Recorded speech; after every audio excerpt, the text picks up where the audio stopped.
Welcome back to the Tech Cult powered by DeltaEdge Networks. Today we're breaking down Cisco ACI, the Application Centric Infrastructure, in a clear and beginner-friendly way. If you're new to data center networking or preparing for a job interview, this will give you a solid understanding in under 10 minutes. What is Cisco ACI? Cisco ACI is Cisco's software-defined networking solution for modern data centers. Instead of configuring each switch individually, ACI lets you control the entire fabric from a central controller called APIC. The core idea is simple. You define the policy and ACI builds the underlying network automatically. Let's talk about fabric architecture. ACI uses a spine leaf architecture. Leaf switches connect to servers. Spine switches connect to all leaf switches. There is no spanning tree, and all traffic flows in a predictable pattern. Leaf to spine to leaf. This design gives you consistent latency, high bandwidth, and excellent scalability. What is APIC? The APIC controller is the brain of the entire ACI fabric. It manages policies, tenants, health scores, the fabric topology, and automation. APIC provides both a full-featured graphical interface and a REST API. In ACI, every configuration and every change flows through APIC. Let's understand the policy model. The heart of Cisco ACI is its policy model. It follows a simple hierarchy: tenant, VRF, bridge domain, EPG, and then contracts. This structure defines how applications are segmented, routed, and allowed to communicate.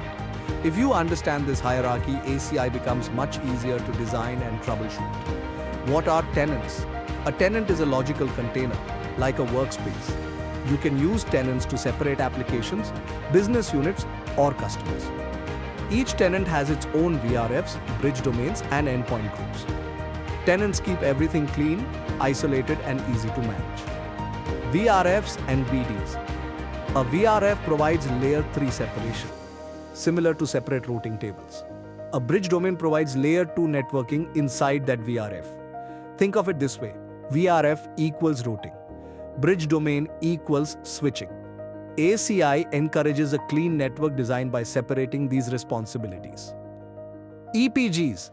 An EPG, or endpoint group, is a collection of endpoints such as servers, VMs, or containers.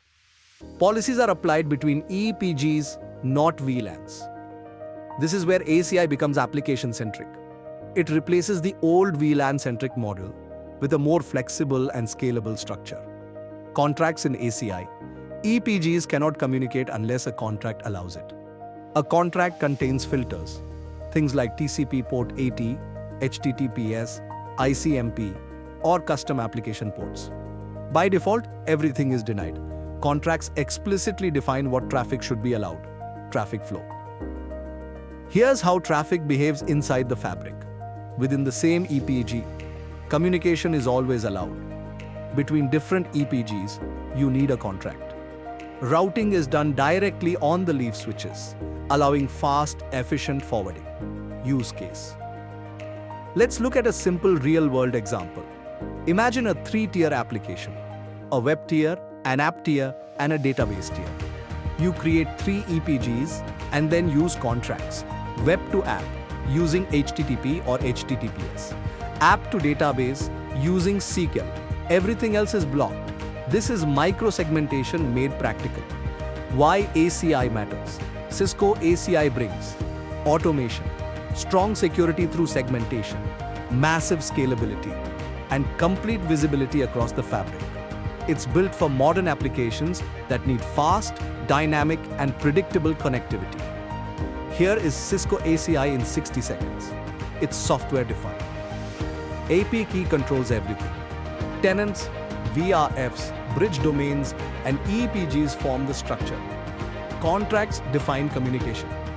And once these concepts click, designing with ACI becomes straightforward. If this helped you understand ACI more clearly, hit subscribe to support the channel. Download the ACI beginner cheat sheet using the link below. And stay tuned. The next video is Cisco ACI versus VMware NSX, explained in minutes. Thanks for watching the Tech Cult powered by DeltaEdge Networks.